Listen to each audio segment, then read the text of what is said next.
Hey everyone, I know today's video is going up a little bit early, but yesterday while I was at work, I discovered that Riot is going to give a mini overhaul to Rammus's Ultimate, and they decided to tell us through a new dev blog. So without any further ado, from Riot Scruffy, let's just jump right into this dev blog and go over everything that it says in case you missed it. This dev blog does has a disclaimer. These posts will often contain talk about future work we're doing or planning to do that isn't yet guaranteed to ship. Now, the interesting thing here is we already have gameplay for what Rammus's Ultimate is potentially going to be, and so a little bit farther down we're going to take a look at that, but still keep in mind that this might not ship to live servers. So with the small Rammus update coming soon, if you watched Wild Rift's section of Season 2021, you saw their plans for bringing Rammus to their game through a freshened uptake on this classic champion from the early days of LOL. The Wild Rift and League PC teams share the same core design values, so we approach projects like champion updates together so that we can craft the best champions for each game's needs. With Rammus in particular, we collaborated to upgrade the parts of his gameplay that had aged the most while keeping his iconic speedy core intact. Yes, Rammus is a very linear champion with a very one-sided gameplay. So, of course, in some respect, Rammus does need some kind of an update. Generally, we want LOL PC and Wild Rift to be as similar as possible, but in the end, we'd rather have differences between League PC and Wild Rift than force one game to use the other's design where it doesn't make sense. This makes perfect sense because in a game that leaves out one ability, you want the design for the champions to make sense, despite the fact that both of these games are made by the same company and are relatively the same game to begin with. So, jumping down to the goals, they're looking to increase gameplay options for Rammus, give a historically linear character more choices and interactions beyond just running at someone and taunting. Broadening gameplay should also help Rammus out in higher MMRs. Giving Rammus players a distinctive high point that properly reflects his high-speed fantasy. Aim is to be power neutral with the understanding that these tools probably buff him a bit at high MMR.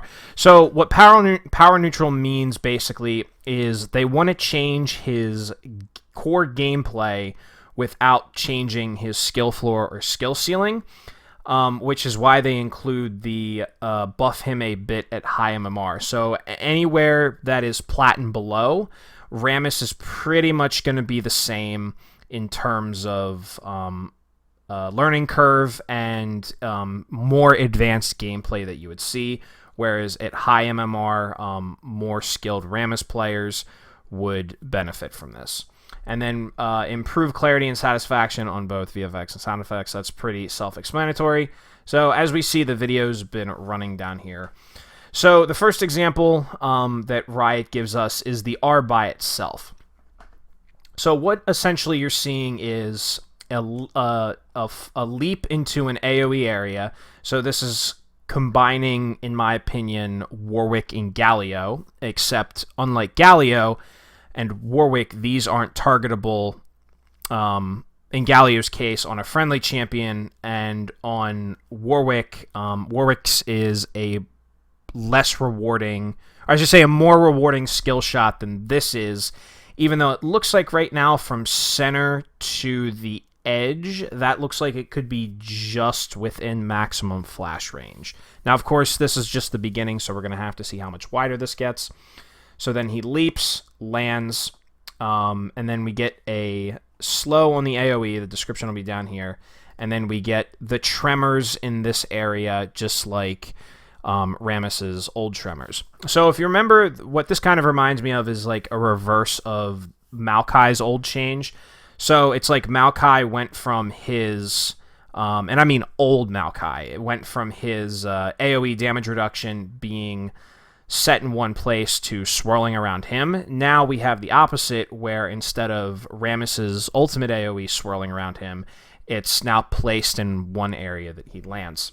And then comboing with his Q, which I think is a really, really cool combo, you see here that he rolls in, and then the leap doesn't cancel the Q, so he can both land his AoE as well as get the crowd control off on the enemy champion, as we see here. It's Annie.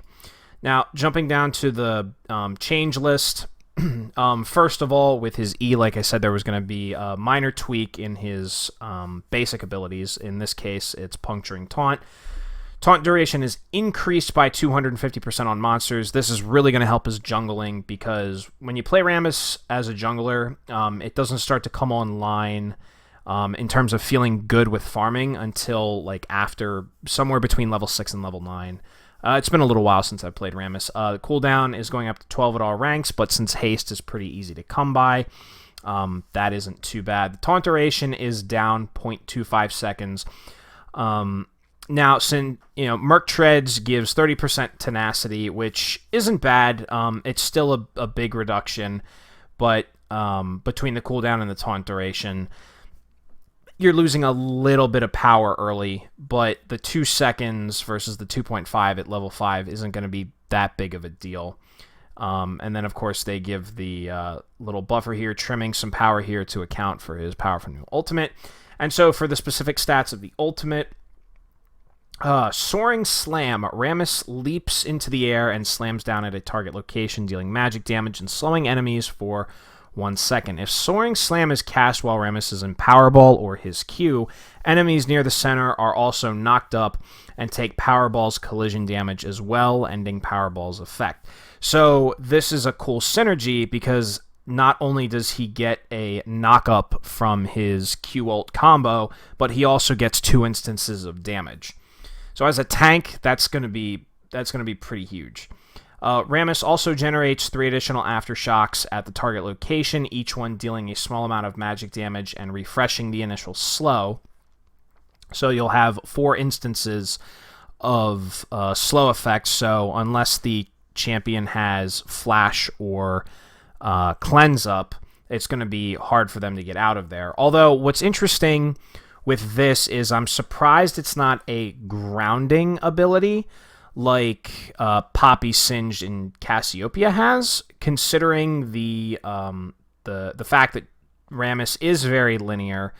You would think that because they're removing his old ultimate, which is just an AoE slow that lasts for like 8 seconds, you would think that because this is an AoE that stays in one place, that they would add a grounding mechanic to it. Now, obviously, we're going to have to see how that plays out. Soaring Slam deals 200% damage to turrets. Now, I'm not sure if this is from the aftershocks or if this is going to be from the initial cast of the ability, although it is going to be interesting to see how this plays out and then what the base damage is and what the scalings are. I imagine it's going to be, as far as base damage in terms of ultimates are concerned, I imagine it's going to be a 2, 3, and 400 base damage ultimate with like 50% AP scaling, I would say, because they still want to keep Rammus a tank, obviously, but considering the mechanic of this ultimate, I would have to say that the one shock from his ultimate would make this a 2, 3, and 400 damage ultimate. Soaring Slam's range is increased based off of Rammus's movement speed, so just like Warwick, the more movement speed he has, I'm sure he's going to get an AoE indicator around him telling him how far he's able to jump. Now, the one thing I'm curious about here, though, is that based off of Rammus's jump speed, so if we go back up here, considering the fact that it is let the video refresh, there's a lot of time for enemies to like walk and flash out of that. So I'm wondering if that speed is going to be the same at all distances, or if the speed is going to increase based off of how far Rammus travels. Simply because the slower this goes, the more counterplay there is to it with walking out of it, flashing out of it, etc.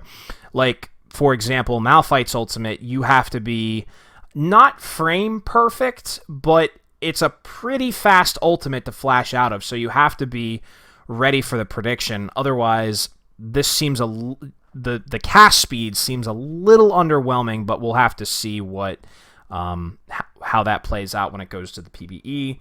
And then the cooldown, obviously, because of the increase in power, 100 to 60 to 120 to 80. But again, because of how easy haste is to come across, this isn't that bad of a nerf on the cooldown of his new ultimate. Well, there you go, guys. Here is Rammus's potential new update, and with the fact that there's already gameplay for this, it looks like there's a very good chance of this hitting the PvE soon, and I'm really excited to try this out in game, as well as see what the max range for his ultimate is going to be. It'd be hilarious if you could get it from river to bottom lane. That's a gank if I'd ever seen one. So, well, guys, that's all I have for you today. Thank you very much for watching, and as always, we will see each other again tomorrow. Have a wonderful day.